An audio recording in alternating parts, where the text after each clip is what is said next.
জুলাই অভ্যুত্থানের নির্বিচারে গুলির নির্দেশ দিয়েছিলেন তৎকালীন প্রধানমন্ত্রী শেখ হাসিনা। অডিও সত্যতা নিশ্চিত করেছে বিবিসি। কেনিয়ায় সরকার বিরোধী বিক্ষোভে সহিংসতার জেরে অন্তত ৩১ জন নিহত, আহত শতাধিক।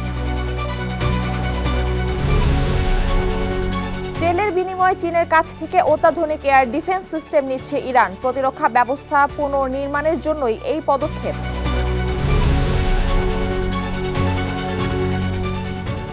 বিশ্বজুড়ে ঘটে যাওয়া দিনের গুরুত্বপূর্ণ ঘটনাবলী নিয়ে আরটিভি নিয়মিত আয়োজন সারাদিনের বিশ্বে আপনাদের সঙ্গে থাকছি আমি মারফি রহমান। জুলাই অভ্যুত্থানে নির্বিচারে গুলির নির্দেশ দিয়েছিলেন তৎকালীন প্রধানমন্ত্রী শেখ হাসিনা। এর অডিও সত্যতা নিশ্চিত করেছে ব্রিটিশ সংবাদ মাধ্যম বিবিসি। সে সময় আন্দোলনকারীদের উপর প্রাণঘাতী অস্ত্র ব্যবহার ও নির্বিচারে গুলি চালাতে নিরাপত্তা বাহিনীকে আদেশ দেন ক্ষমতাচ্যুত সাবেক প্রধানমন্ত্রী শেখ হাসিনা।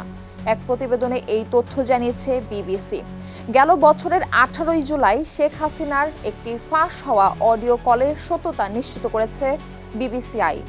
বিবিসির প্রতিবেদন বলছে, শেখ হাসিনা একজন অজ্ঞাতনামা ঊর্ধ্বতন কর্মকর্তার সঙ্গে কথোপকথনের ফাঁস হওয়া অডিওটি একটি গুরুত্বপূর্ণ প্রমাণ, যেখানে তিনি বিক্ষোভকারীদের গুলি করতে সরাসরি অনুমোদন দিয়েছিলেন।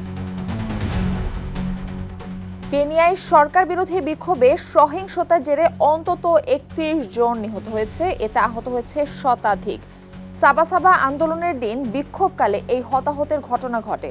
এদিন রাজধানীর নাইরোবি এবং এলডোরেট শহরসহ বিভিন্ন এলাকায় বিক্ষোভকারীদের সঙ্গে তীব্র সংঘর্ষ হয় পুলিশের।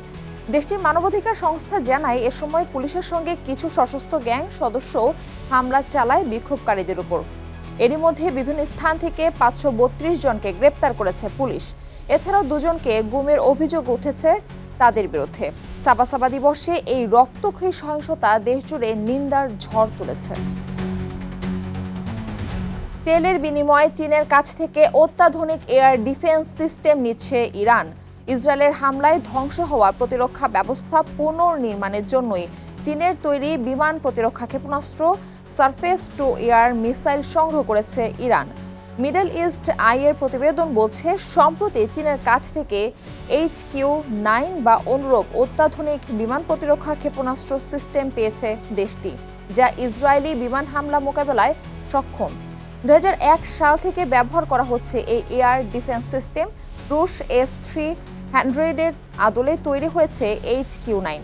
এর পাল্লা প্রায় 300 কিলোমিটার। একটি মিসাইল 180 কেজি পর্যন্ত বিস্ফোরক বহনে সক্ষম। নেপাল চীন সীমান্তে প্রবল বর্ষণে সৃষ্ট বন্যায় 8 জনের মৃতদেহ উদ্ধার করা হয়েছে এবং এখনও নিখোঁজ আছেন অন্তত 31 জন। নিহতদের মধ্যে 20 জন নেপালি ও 11 জন চীনা নাগরিক আছেন বলে এক প্রতিবেদনে জানিয়েছে রয়টার্স। দুই দেশের আবহাওয়া অধিদপ্তরের কর্মকর্তা জানিয়েছেন, তিব্বতে ব্যাপক বৃষ্টি হয়েছে এবং এতে সেখানে হিমবাহ থেকে সৃষ্ট একটি হ্রদের পানি বেড়ে যাওয়ায় এই বন্যা দেখা দিয়েছে। অন্যদিকে ভারতের হিমাচলে চলমান নজিরবিহীন বন্যায় মৃতের সংখ্যা 80 ছাড়িয়েছে। এছাড়াও মধ্যপ্রদেশ, মহারাষ্ট্র, ত্রিপুরায় জারি করা হয়েছে রেড অ্যালার্ট। বৃষ্টিপাত অব্যাহত রয়েছে দিল্লি ও কলকাতায়ও।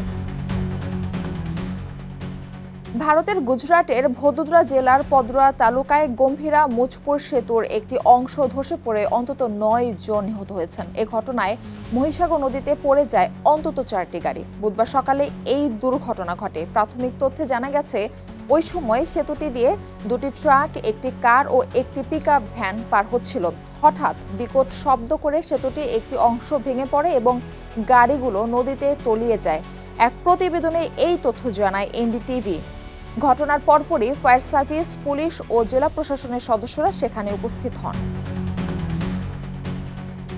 সৌদি আরবের ক্রাউন প্রিন্স মোহাম্মদ বিন সালমানের সঙ্গে দেখা করেছেন ইরানের পররাষ্ট্রমন্ত্রী আব্বাস আরাকচি। মঙ্গলবার জেদ্দায় দেখা করেন তারা। ইরান ইসরায়েলের সংঘাতের পর উপসাগরের রাজ্যে এটি কোনো শীর্ষ ইরানি কর্মকর্তার প্রথম সফর। এ বিষয়ে ইরানের পররাষ্ট্র মন্ত্রণালয়ের তরফে জানানো হয়, যুবরাজ মোহাম্মদ সালমান এবং অন্যান্য সৌদি কর্মকর্তাদের সঙ্গে পররাষ্ট্রমন্ত্রী আব্বাস আরাকচির আলোচনা ফলপ্রসূ হয়েছে। এ সময় শীর্ষ ইরানি কূটনীতিক সৌদি প্রতিরক্ষামন্ত্রী খালিদ বিন সালমান বিন আব্দুল আজিজ এবং পররাষ্ট্রমন্ত্রী প্রিন্স ফয়সাল বিন ফারহান আল সৌদির সঙ্গেও সাক্ষাৎ করেন। যুক্তরাষ্ট্রের টেক্সাসে ভয়াবহ বন্যায় মৃতের সংখ্যা শতাধিক ছাড়িয়েছে। এখনও 160 জন নিখোঁজ রয়েছে। উদ্ধার কাজ চলছে চতুর্থ দিনের মতো। টেক্সাসে আবহাওয়া পরিবর্তনের লক্ষণ দেখা যাচ্ছে না।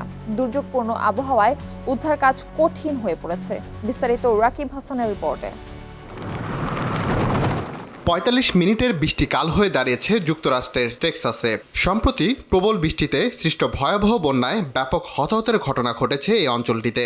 এখনও নিখোঁজ রয়েছে 160 জন। এএফপি জানায় কেবল কেন্টাকিতেই প্রাণহানি হয়েছে 84 জনের। এই কাউন্ট্রির মিস্টিক সামার ক্যাম্প তাদের 27 শিক্ষার্থী ও এক স্টাফের মৃত্যুর খবর নিশ্চিত করেছে। আরও 10 শিক্ষার্থী ও একজন ক্যাম্প কাউন্সিলর এখনও নিখোঁজ রয়েছেন। অঞ্চলটিতে আগামী 24 থেকে 48 ঘন্টার মধ্যে আরও ঝড়ের পূর্বাভাস রয়েছে। স্থানীয় পরিস্থিতিকে বিপর্যয়কর ঘোষণা করেছে হোয়াইট হাউস। মার্কিন প্রেসিডেন্ট ডোনাল্ড ট্রাম্প শীঘ্রই টেক্সাসে যাবেন বলে জানিয়েছেন হোয়াইট হাউসের প্রেস সেক্রেটারি ক্যারোলিন লেডিভ। রয়টার্স জানায় আবহাওয়াবিদরা আরও বন্যা হতে পারে বলে সতর্ক করেছেন। মৃত্যুর সংখ্যা আরও বাড়ার সংখ্যা করা হচ্ছে। এদিকে গেল শুক্রবার থেকেই ভারী বৃষ্টি হচ্ছে টেক্সাস রাজ্যের বিস্তীর্ণ অংশে। তবে বৃষ্টিতে সবচেয়ে বেশি বিপর্যস্ত টেক্সাসের দক্ষিণ পশ্চিম অঞ্চল। সেখানকার গুয়াডালুপে নদীতে হোরপা বান আসায় পানির তোড়ে ভেসে গেছে অনেকেই। সমালোচকদের দাবি, আবহাওয়া বিভাগ সহ সংশ্লিষ্ট ফেডারেল সংস্থাগুলোকে ট্রাম্প প্রশাসনের বাজেট কাটছাঁটের ফলে সতর্কতা ব্যবস্থা দুর্বল হয়ে পড়েছে। এ কারণে বন্যার আগে তেমন কোনো সতর্কতা ব্যবস্থা ছিল না। টেক্সাসের লেফটেন্যান্ট গভর্নর ড্যান পট্রিক সোমবার স্বীকার করেন, এই সাইরেন ব্যবস্থা থাকলে কিছু প্রাণ হয়তো রক্ষা পেত। রাকিব হাসান, RTV। রাশিয়ার প্রেসিডেন্ট ভ্লাদিমির পুতিনকে নিয়ে নিজের অসন্তুষ্টির কথা জানিয়েছেন মার্কিন প্রেসিডেন্ট ডোনাল্ড ট্রাম্প। এরই প্রেক্ষিতে মস্কোর উপর অতিরিক্ত নিষেধাজ্ঞা আরোপের কথা বিবেচনা করছেন তিনি। মঙ্গলবার হোয়াইট হাউসে মন্ত্রিপরিষদ কর্মকর্তাদের সঙ্গে বৈঠকের পর এসব কথা জানান প্রেসিডেন্ট ট্রাম্প। বলেন, পুতিন অনেক মানুষকে হত্যা করেছেন এবং এর মধ্যে বেশিরভাগই রাশিয়ার সৈন্য। এই তালিকায় রাশিয়ার সৈন্য যেমন আছে, তেমনি ইউক্রেনের সৈন্যরাও রয়েছে। চলতি সপ্তাহে এই সংখ্যা 7,000-এর বেশি বলেও জানান ট্রাম্প। আর এর কারণেই পুতিনের উপর খুশি নন বলে জানান ডোনাল্ড ট্রাম্প। চলতি সপ্তাহের শেষের দিকে গাজায় যুদ্ধবিরতির সম্ভাবনার কথা জানিয়েছেন যুক্তরাষ্ট্র। এ সময় ইসরায়েলি জিম্মিদের হস্তান্তর করবে হামাস। এই ইস্যুতে মার্কিন প্রেসিডেন্ট ডোনাল্ড ট্রাম্পের সঙ্গে দ্বিতীয় দফায় বৈঠক করেন ইসরায়েলের প্রধানমন্ত্রী বেনিয়ামিন নেতানিয়াহু। তবে যুদ্ধবিরতির সম্ভাবনা ছাপিয়ে গাজায় ইসরায়েলি আগ্রাসন চলছেই।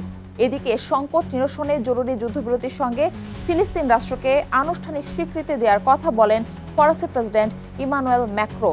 বিস্তারিত বিন ইয়ামিনের রিপোর্টে।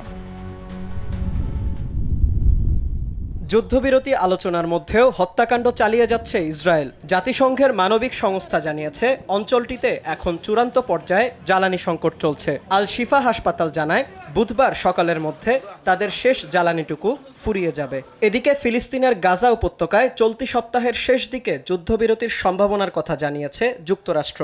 মঙ্গলবার ওয়াশিংটনে মার্কিন মন্ত্রিসভার এক বৈঠকে এই আশাবাদ ব্যক্ত করেন মধ্যপ্রাচ্য বিষয়ক দূত স্টিভ উইটকফ। বৈঠকে ডোনাল্ড ট্রাম্পের উপস্থিতিতে তিনি জানান, সম্ভাব্য 60 দিনের যুদ্ধবিরতিতে ইসরায়েলের 10 জন জীবিত জিম্মি এবং আরও 9 জিম্মির মরদেহ হস্তান্তর করবে হামাস। দুদিন আলোচনার পর আমরা যুদ্ধবিরতির সিদ্ধান্তে পৌঁছেছি। আমরা আশা করছি এই সপ্তাহের শেষ দিকে একটি চুক্তিতে পৌঁছাতে পারব, যা আমাদেরকে গাজায় 60 দিনের যুদ্ধবিরতির দিকে নিয়ে যাবে। গেল 24 ঘন্টায় মার্কিন প্রেসিডেন্ট ডোনাল্ড ট্রাম্পের সঙ্গে 2 বার বৈঠকে বসেন ইসরায়েলের প্রধানমন্ত্রী বেনিয়ামিন নেতানিয়াহু। গাজা যুদ্ধের সমাধান নিয়ে মঙ্গলবার বৈঠক চলে 1 ঘন্টারও বেশি সময় ধরে। এর আগে সোমবার হোয়াইট হাউসে এক নৈশভোজে দীর্ঘ বৈঠক করেন দুই নেতা। মঙ্গলবারের আলোচনার আগে ট্রাম্প বলেছিলেন, গাজা ইস্যুতে নেতানিয়াহুর সঙ্গে নিবিড়ভাবে আলোচনা করতে চান তিনি।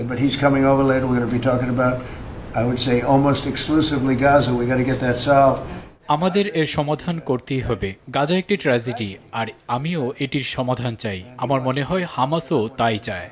And I think the other side wants to get it solved. Steve, could you talk on that, please?